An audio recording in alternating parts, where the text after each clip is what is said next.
De nouveau, un grand privilège pour moi de faire cette vidéo. Et l'objectif de cette vidéo, je voudrais présenter un livre que j'avais acheté, comme vous pouvez le voir. C'est la Bible Dobson. Et en bas de cette Bible ici, vous pouvez le voir très bien, il est écrit ici en bas avec le texte de la nouvelle Bible Seconde. Je voudrais présenter ce livre et critiquer ce livre. Donc les critiques que j'ai faites sont des critiques fondées. J'ai même écrit à la société qui a édité cette Bible, qui devait retirer cette Bible de la circulation parce que c'est une Bible qui est très mal traduite. Je leur ai même dit que s'il s'agissait de voitures, et comme moi j'ai acheté ça, s'il c'était possible que cette Bible soit comparée à une voiture, je porterai une plainte contre la société qui a imprimé cette Bible parce qu'ils ont fait. Donc c'est comme si j'ai perdu mon argent. Alors, d'emblée, ce qui m'a plus intéressé pour acheter cette Bible, c'est le nom de la personne. Le nom de la personne ici, M. Charles Franklin Thompson. C'est un pasteur américain. Et ce monsieur avait, par sa manière de lire la Bible, il a trouvé que la Bible n'avait pas besoin d'être interprétée. Elle s'interprète elle-même. Donc s'il y a une question qui est posée par rapport à un verset de la Bible, il doit y avoir dans la même Bible d'autres versets qui explicitent mieux ce que ces versets-là que tu ne comprends pas. C'est ça la pensée qu'avait le docteur, le théologien ici, M. Thompson. Et il a fait un très bon système qu'on a introduit ça dans des Bibles qu'on appelle Bible Thompson. Donc on met les commentaires de la même façon qu'il y a des Bibles avec les commentaires de Scofield. Il y a aussi les commentaires de Crampon dans certaines Bibles, les commentaires de MacArthur. De la même manière aussi, il y a la Bible en français ou en anglais avec les commentaires de cette façon d'étudier, de présenter, d'interpréter la Bible par elle-même de ce monsieur Thompson. Alors, par rapport aux commentaires de M. Thompson, c'est très bon. Lui ne met pas de commentaires, mais il présente les choses de manière vraiment très claire. Donc, s'il y a un verset qui parle peut-être de la patience, et si vous suivez, au lieu de mettre à côté de patience, des références sur patience, lui donne seulement un chiffre. Peut-être au mot patience, il donne le code 100 par exemple. Et si vous allez à la fin de la Bible, de votre Bible, vous allez trouver le chiffre 100 et c'est comme en quelque sorte une concordance qui ne dit pas son nom. Il va donner autant de références dans la Bible qui utilisent le mot patience ou des exemples de patience. Et c'est très bon. Et c'est une Bible qui m'a coûté, vous voyez, même par rapport au volume, il est de grands volumes, il m'a coûté presque 100 $, y compris les frais de transport. Comme mérite de cette Bible, elle a une grande partie de concordance. Donc, si vous voulez étudier la Bible avec la concordance, elle est parfaite, une très belle concordance à la fin de la Bible. Il y a une partie de l'histoire de l'archéologie. Là, vous allez trouver par exemple la Babylone dont il s'agit dans la Bible, Babylone la Grande. On décrit, après les fouilles archéologiques, que c'était une ville qui avait une longueur de 22 km. Ils avaient construit un mur. L'épaisseur du mur, d'après les fouilles archéologiques, était de 41 mètres. Imaginez l'épaisseur d'un mur, 41 mètres. Et il y a beaucoup de choses que vous pouvez lire par rapport à la théorie. Il y a un résumé pour chaque chapitre de la Bible. Si vous n'avez jamais été à Jérusalem, par exemple, vous voulez connaître les mots du temple, certains sites, par exemple le jardin de Gethsemane, ils ont donné des... C'est vraiment très beau. Le temple de Salomon, le détail, des descriptions, des images, vraiment c'est très clair et c'est très beau. Il y a beaucoup, on parle de grandes personnalités de la Bible comme Abraham, les grandes personnalités de la Bible. On a donné l'histoire de chacun de ces gens, l'apôtre, la vie des apôtres de Jésus. Il y a un résumé. Ils ont même fait le ministère de Jésus. Ils ont fait un tableau comparatif des 4 évangiles pour prouver que ce qui est dit dans Matthieu, Marc, Luc, Jean est la même chose. Ils ont rapporté une série de... C'est vraiment un tableau récapitulatif. Et ils ont fait beaucoup de choses avec des images. Si vous voulez connaître comment la Bible a été traduite en français, l'histoire de la traduction de la Bible en français, et se trouve dans cette Bible, il y a beaucoup de choses par qui se rapportent à la connaissance. Il y a beaucoup de choses de ce côté-là. Et là où ils ont exploité plus de 23 000 thèmes, plus de 23 000 thèmes dans cette Bible. Et c'est très bon par rapport à ce thème. C'est seulement on prend un sujet, on donne le verset. On donne le verset, comme ici par exemple, je vois un thème qui s'appelle le Saint-Esprit. Alors les œuvres générales du Saint-Esprit, demeurer dans le croyant, la effusion du Saint-Esprit comme une promesse sur les jeunes éveillards, Christ donne, accordé en réponse à la prière, à ceux qui espèrent en Dieu, rendre apte au service, la purification personnelle précède. Donc c'est par rapport à la manière dont ils ont fait ici, c'est très beau. De ce côté-là, il n'y a pas de faute à leur reprocher. C'est une Bible qui est vraiment, si vous voulez l'étudier, il y a beaucoup de bonnes choses par rapport au thème. Mais là où cette Bible, là où les choses ne marchent pas avec cette Bible, venons-en. Dans le livre de Exode, commençons dans l'Ancien Testament. Dans le livre d'Exode, je vais faire une comparaison en anglais, en français. Dans le livre d'Exode, le chapitre 3, versets 13 et 14. Écoutez la traduction qui est faite ici dans cette Bible que vous voyez, qu'on appelle la Bible avec les textes de la Nouvelle Bible Seconde, NBS. Je lis. Moïse dit à Dieu, supposons que j'aille vers les Israélites et que je leur dise, le Dieu de vos pères m'a envoyé vers vous. S'ils me demandent quel est son nom, que leur répondrai-je? 14. Dieu dit à Moïse, je serai qui je serai. Et il ajouta, c'est ainsi que tu répondras aux Israélites. Je serai m'a envoyé vers vous. Vous voyez, dans le verset 14, Dieu dit à Moïse, je serai qui je serai. Et il ajouta, c'est ainsi que tu répondras aux Israélites, je serai m'a envoyé vers vous.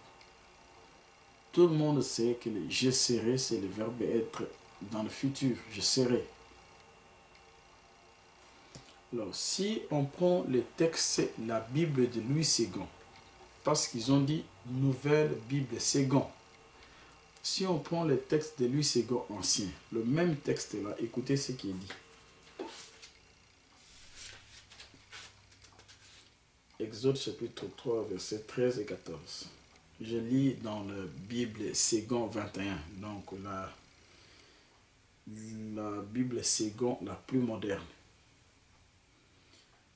Moïse dit à Dieu, j'irai donc trouver les Israélites, et je leur dirai, le Dieu de vos ancêtres m'envoie vers vous. Mais s'ils me demandent, quel est son nom, que leur répondrai-je? Dieu dit à Moïse, je suis celui qui suis. Et il ajouta, voici ce que tu diras aux Israélites. Celui qui s'appelle je suis m'a envoyé vers vous. Rien qu'à comparant, vous avez de ce côté, je suis m'a envoyé vers vous. Et de ce côté, de l'autre côté, je serai m'a envoyé vers vous. J'ai avec moi une Bible anglaise, la version de James Version. C'est la Bible de référence dans le pays anglophone. Et cette Bible, elle a été édition avec le commentaire de Dr. Scofield. C'est un anglais un peu universitaire et c'est très difficile. Mais c'est important, je vais lire pour que vous voyez qui dit la vérité ou qui a bien traduit dans le livre d'Exode, Exodus, chapitre 3, verset 14. Allons-y seulement le verset 14. And God said unto Moses, I am that I am. Tout le monde qui sait qu'I am, c'est le verbe être au présent. Je suis, I am. And God said unto Moses, I am that I am. And he said, that shalt thou say unto the children of Israel, I am have sent me to you. Ça, c'est l'anglais un peu difficile. J'ai encore une autre Bible en anglais ici. Celui-ci, c'est l'anglais courant. Vous allez même sentir par là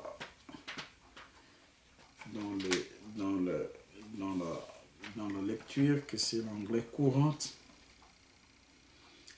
And God said, I am who I am. This is what you must say to them. The one who is called, I am has sent me to you.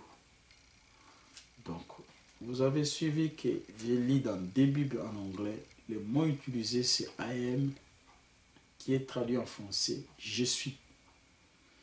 Et voici que cette Bible, qui s'appelle la Bible avec les textes, la nouvelle Bible Second, au lieu d'écrire I am, je suis, celui qui s'appelle je suis m'a envoyé vers vous, on dit celui qui s'appelle je serai. Donc la personne qui s'appelle je serai, il n'est pas présent, il n'a jamais été, mais il est toujours je serai. Donc quand le demain arrive, il est toujours dans le futur. Et vous comprenez rien que par rapport à cette traduction ici de cette phrase. Dieu dit à Moïse, je serai. Je serai. Au lieu de dire, Dieu dit à Moïse, je suis, celui qui s'appelle je suis. Là, on dit celui qui s'appelle je serai. Ce n'est pas la même chose. Je serai n'est pas égal à je suis. Et c'est totalement inacceptable que dans la parole de Dieu, les gens, les professeurs d'université, ceux qui ont étudié l'hébreu, le grec, l'araméen, se permettent de commettre de telles choses. Ça, c'est une des premières fautes que je vous fais de découvrir. Non seulement ça dans cette Bible. Allons-y dans les livres, prenons seulement le livre de Malachie, dans l'Ancien Testament. Malachie, chapitre 3, le premier verset seulement. Je lis ici dans cette Bible qu'on appelle la Bible de la nouvelle Bible Second. Voici ce que dit le texte. J'envoie mon messager. Des points, il frayera un chemin devant moi. Je m'arrête là. J'envoie mon messager. J'envoie, c'est le verbe être, au présent. Le verbe envoyer au présent, de l'indicatif, c'est dit j'envoie. Alors, je prends les mêmes... Je prends une Bible anglaise. Cette fois-ci, je vais lire dans l'anglais que tout le monde comprend, l'anglais moderne en quelque sorte. The Lord Almighty answered, I will send my messenger to prepare the way for me. I will send my messenger to prepare the way for me. Le verbe I will send, c'est le futur. J'enverrai. En anglais, I will send my messenger to prepare the way for me. I will send, ce n'est pas j'envoie. Ce n'est pas I send. I will send, c'est le futur. Mais dans cette Bible que nous avons, on dit j'envoie. C'est le présent. J'envoie. Le verbe n'est pas autant correct.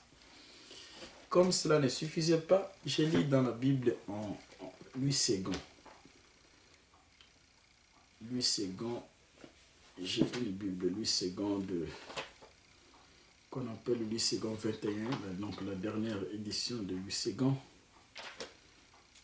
La Bible la plus moderne, en quelque sorte. Parce que, donc, vous allez suivre quel est le verbe qui est utilisé, quel est le temps qui est utilisé. Malachie chapitre 3, ça c'est Louis II du 21e siècle. Voici que j'enverrai, vous comprenez, j'enverrai c'est le futur. Ce n'est pas j'envoie. Voici que j'enverrai mon messager pour préparer le chemin. Voici que j'enverrai et j'envoie, ce n'est pas la même chose. Les temps, ils sont pas. C'est vrai que c'est le verbe envoyer, mais les temps où ce verbe conjugué n'est pas la même. Ça, c'est la première des choses que vous avez remarqué. Et même dans la Bible anglaise, je peux lire facilement. Là, on avait lu dans une des Bibles, on avait lu c'est I will send my messenger. On peut lire même dans Bible Scofield, l'anglais universitaire, pas de problème. On dit c'est toujours la même chose. Le verbe utilisé, Malachie chapitre 3, le verset 1. Behold, I will send my messenger, and he shall prepare the way before me. Le verbe utilisé, c'est I will send my messenger. J'enverrai. Le verbe est utilisé dans le futur. Mais on traduit le verbe dans le présent.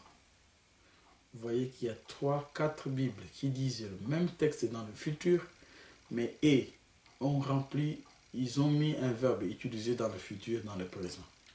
Ça, c'est tout simple. Un autre type de faute, d'erreur qui est dans cette Bible, toujours dans Malachie, là, chapitre 4. Et dans cette Bible, il n'y a pas Malachie chapitre 4, il y a seulement Malachie chapitre 3. Mais c'est comparable à Malachie 4, 5. Ici, c'est le verset 23. Écoutez les temps dans lesquels cette phrase est conjuguée, ou ce verbe est cette phrase. Je vous envoie Élie le prophète. Je vous envoie Élie le prophète. Les temps dans les temps qui est utilisé dans cette phrase, je vous envoie Élie le prophète, c'est le présent de l'indicatif. Je vous envoie, c'est le présent.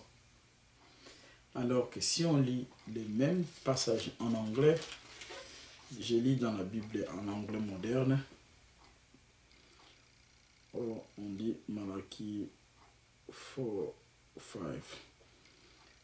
But before the great and terrible day of the Lord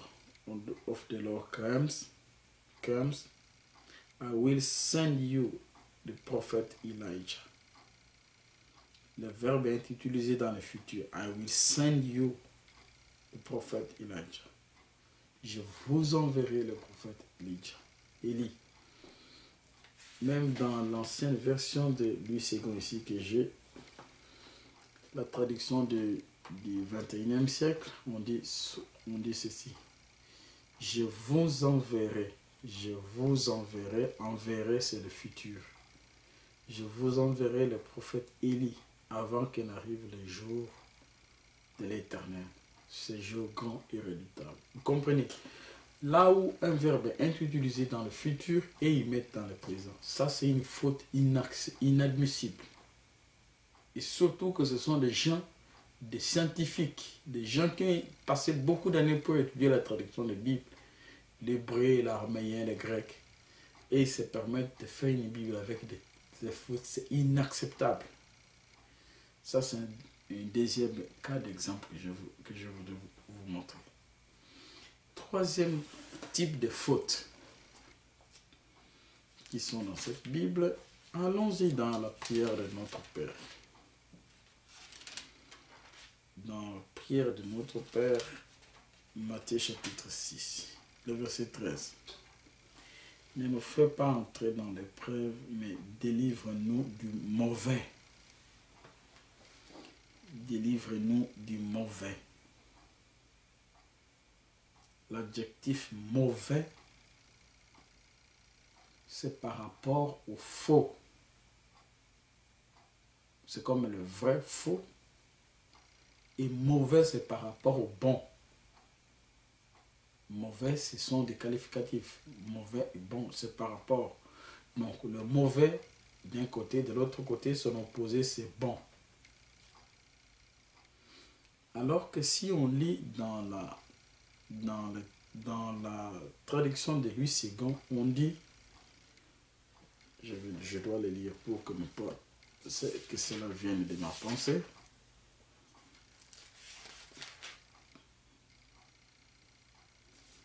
Il y a beaucoup de fautes. De 13. Ne nous expose pas à la tentation, mais délivre-nous du malin. Maintenant, on va faire analyse. Est-ce que malin veut dire mauvais? Ce n'est pas la même chose. Malin, c'est par rapport à la séduction. Et mauvais, c'est par rapport au jugement de valeur. Mauvais, c'est par rapport au bon. On dit délivre-nous du malin. Délivre-nous de la séduction ou du séducteur. Mais dire délivre-nous du mauvais, eh bien là, il faut créer le français. Même par rapport à ça, ça ne marche pas. Délivre-nous du mauvais, ce n'est pas correct. On délivre de quelque chose qui peut vous séduire. On dit délivre-nous du malin, le malice. Là, on comprend que c'est un esprit de séduction. Mais mauvais, c'est par rapport à la bonté ou au bon. Ça n'a rien à voir. Donc, ce verset est très mal traduit. On ne peut pas dire délivre-nous du mauvais. Mais il est dit délivre-nous du malin. Je peux dire, voir. C'est ça. Parce que quand on lit, il faut que ce soit clair dans la compréhension. Par rapport à ça, c'est de la malice. C'est pas l'esprit de délivre-nous de la séduction, la tentation. Vous voyez? Un autre type de faute que vous allez trouver là. Partout dans cette Bible, là où il est écrit en vérité, en anglais c'est verily, vous allez trouver que partout où cette expression s'est écrite en vérité, il est remplacé par le mot amen. Allons-y facilement dans Jean chapitre 3. Je lis à partir de la Bible, Nouvelle Bible Ségan.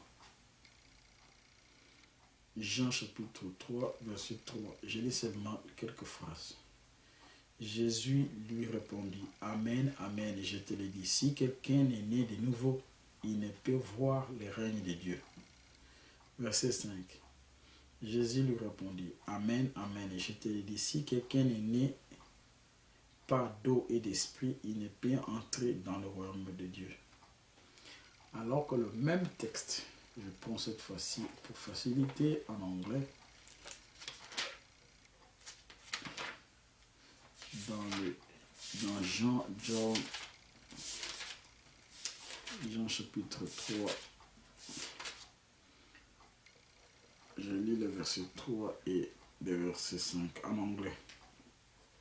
Jesus answered and said unto him, Verily, verily, en vérité, verily, verily, I say unto thee, except not a man be born again, he cannot see the kingdom of God. Verset 5. Jesus answered, Verily, verily, I say unto thee, except a man be born of water and of the Spirit, he cannot enter into the kingdom of God. Vous comprenez? On dit toujours verily, verily en anglais, c'est en vérité, en vérité. Mais voici que cette Bible, avec des grands scientifiques, au lieu de dire en vérité, il remplace les mots en vérité par Amen, Amen.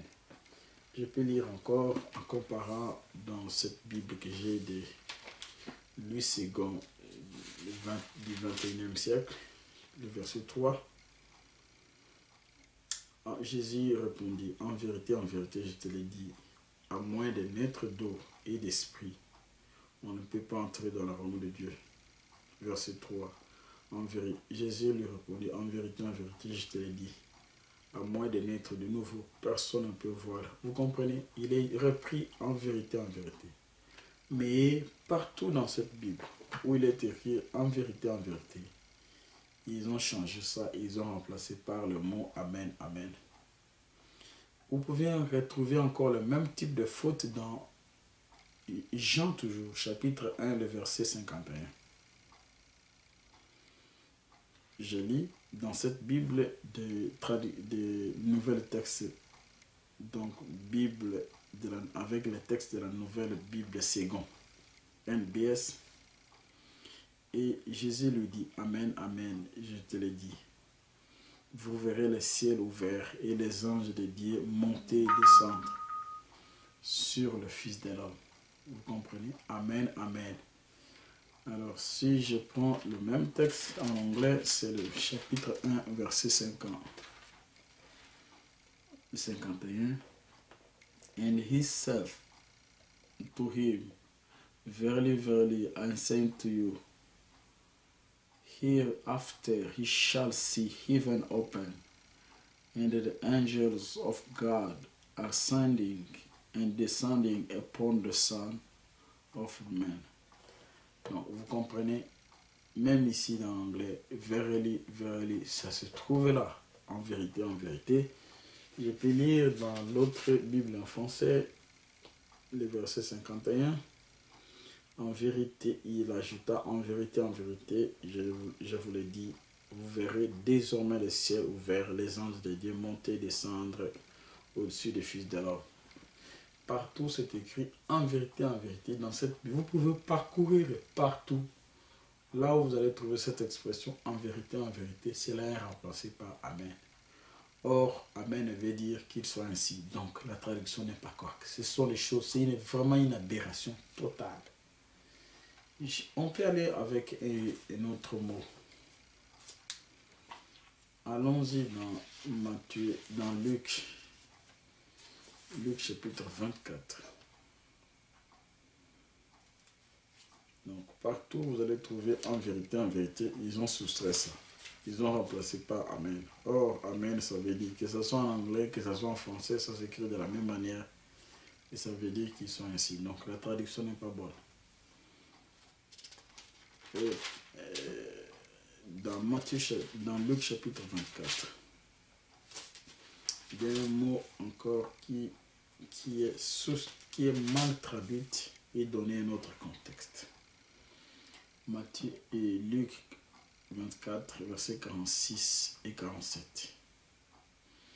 Et il leur dit, ainsi il est écrit que le Christ souffrirait et qu'il se relèverait d'entre les morts le troisième jour, et que les changements radicaux pour le pardon du péché seraient proclamés en son nom à toutes les nations, à commencer par Jérusalem. Vous prenez le verset 47, c'est écrit « Et que le changement radical ».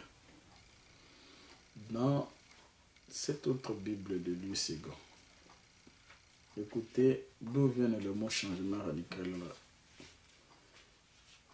Comment ils ont substitué la repentance avec le changement radical.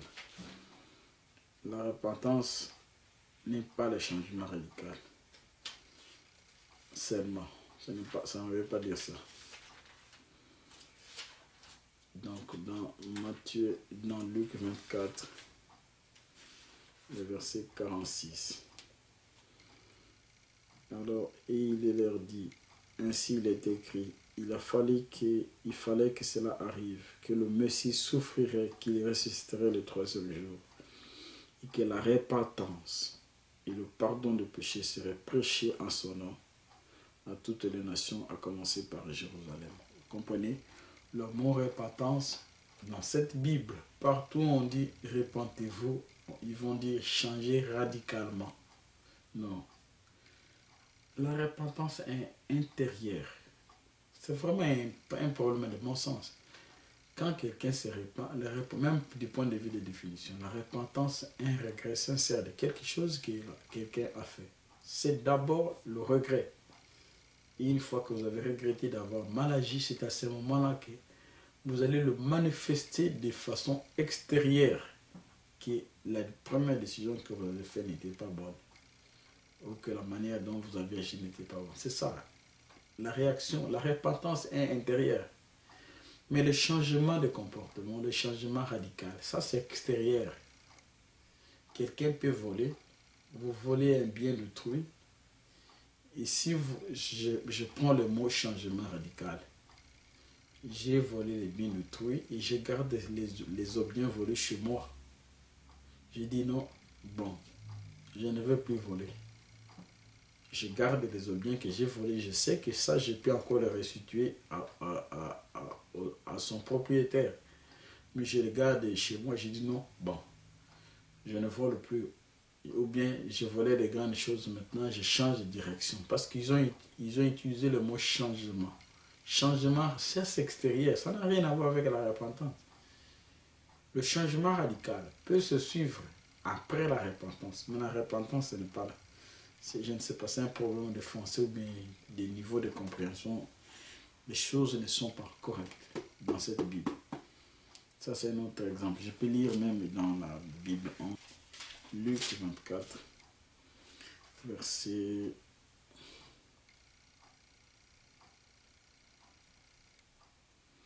41. And said to them, this is what is written. The Messiah must suffer and must rise from death 3 days later. And in his name, the message about the repentance and the forgiveness of the sin must be preached to all nations, beginning in Jerusalem. Vous comprenez? Donc, le mot repentance, que ce soit en anglais, c'est écrit là. Là, on parle de la repentance. On n'a pas parlé de changement radical. Donc, vous comprenez, prendre la repentance et le changement radical, ce n'est pas correct. Ce n'est pas la même chose. C'est vrai que quand quelqu'un se repent, il y aura un changement, mais la repentance, ça ne veut pas dire changement. C'est d'abord le regret. C'est ce regret qui amène, comme Zachée, qui a dit que non, si j'ai le bien d'autrui, je dois le restituer. Ça, quand on restitue les biens qu'on a volés, ça c'est le fruit de la repentance intérieure. Mais ça n'a rien à voir au changement radical. Le changement radical de quelqu'un ne veut pas dire que s'il a des biens volés, il doit les restituer. Ce n'est pas ça. Donc ça c'est aussi une autre faute, type de faute que vous pouvez facilement découvrir en lisant cette Bible. Je peux encore donner autant de fautes Moi, je crois que c'est fait délibérément. C'est fait délibérément. Pourquoi j'ai dit que c'est délibérément? Parce qu'ils avaient la Bible ancienne, d'autres traductions de Louis II. Et au lieu de vérifier si c'est corrigé les vocabulaires ou le français ou bien les structures de phrases, ils ont embrouillé les choses et finalement ils ont fait une mauvaise chose, une mauvaise traduction. Dans 1 Timothée chapitre 3, je peux parcourir cette Bible dans chaque livre, il y a des fautes. Je voudrais m'arrêter pour ne pas... C'est seulement... Ce que je donne ici, je les lis à partir. Vous voyez la Bible. La Bible Thompson, avec les textes de la nouvelle Bible seconde. Donc c'est là où les choses ont été mal traduites. 1 Timothée chapitre 3, le verset 12, par exemple. Les ministres doivent être hommes d'une seule femme et bien diriger leurs enfants et leur propre maison. On a dit là-bas les ministres. Je prends le même texte là en anglais. Ministre, que ce soit en français, ça s'écrit de la même manière. En anglais, c'est seulement à la place de I, on met Y. Voilà. Et le mot, on va voir si c'est le même mot qui est utilisé. En anglais, le 1 Timothée chapitre 3, verset 12. 1 Timothée. Let the deacons be the husband of one wife, ruling the children in their own home well. Deacon en français, c'est ça, les diacres. Je lis dans cette Bible de Louis II. Donc, il faut que les diacres soient mariés d'une seule femme. C'est comme ça qu'il est écrit là-bas. 1 Timothée 3, 12. Les diacres doivent être mariés d'une seule femme. Voici un mot. Au lieu de dire diacre, en anglais deacon, on dit les ministres. Voici comment on rend un son confus. Là où c'est écrit les diacres doivent être mariés d'une seule femme, on soustrait le mot diacre et on dit ministre. Et dans le mot ministre là, ça inclut tout le monde qui a une fonction dans l'église. Tout le monde qui a une fonction dans l'église est un ministre. Et vous comprenez que maintenant les sens, ils ont vraiment, ce sont des gens qui ont fait ça de manière volontaire. Vous ne pouvez pas dire que quelqu'un qui a fait des doctorats en théologie puisse commettre des fautes pareilles et dire qu'ils n'ont pas lu avant d'avoir imprimé. Ils ont fait ça de manière volontaire. Donc, je peux étaler autant de fautes qui sont commises dans cette Bible. Et c'est partout dans chaque livre. Vous allez trouver dans cette Bible aux éditions, c'est en France, l'édition Vida. Ça a une bonne concordance. Là, c'est parfait. Les illustrations parfaites. Les suppléments archéologiques parfaits. Les références de Dr. Thompson parfaits. Mais le texte en soi, le texte de la Bible de Louis II qui est utilisé dans cette Bible, elle n'est pas correcte. Beaucoup de soustractions, beaucoup d'ajouts, voire même de déformations. Et j'avais dit à ces gens, ils devaient retirer cette Bible. Normalement, ce qu'ils ont commis, c'est le manque de respect envers Dieu et sa parole. Et vous qui allez suivre cette vidéo, toutes les Bibles que vous allez voir, c'est écrit au niveau de la couverture. NBS, ça veut dire Nouvelle Bible Seconde. N'achetez pas ces Bibles. Ce sont des Bibles qui sont très mal traduites. Et vous allez être déçus si vous les achetez. Le texte qui est là, vous comparez avec les textes d'autres Bibles, des types d'éditions de Bibles, vous serez surpris que c'est à des milliers de kilomètres. Je vais vous donner quelques exemples. Dieu dit à Moïse, je suis. Là, il traduit je serai. Délivre-nous du malin, on dit délivre-nous du mauvais. Là où il dit la repentance, il dit le changement radical. Là où il dit le diacre, ils disent le ministre. Là où il dit en vérité, ils disent amen, amen. Et finalement, c'est du sens dessus. Il y a une confusion terrible. Ce qui est bien aussi dans ce livre que j'ai oublié de vous dire, c'est que toutes les paroles de Jésus sont en rouge. Donc, pour vous qui avez l'habitude de souligner, vous n'avez pas besoin de le souligner parce que c'est clair. Toutes les paroles de Jésus sont en rouge, c'est facile, c'est beau. La beauté extérieure, mais les contextes, les textes qui sont dedans sont de mauvaise qualité par rapport à la traduction.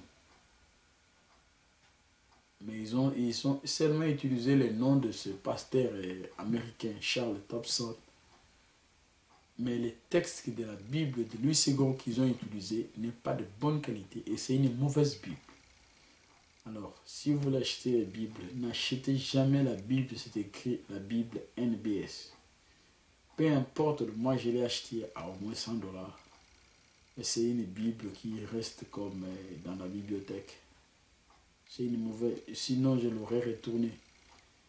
Mais les gens, j'ai acheté dans un store.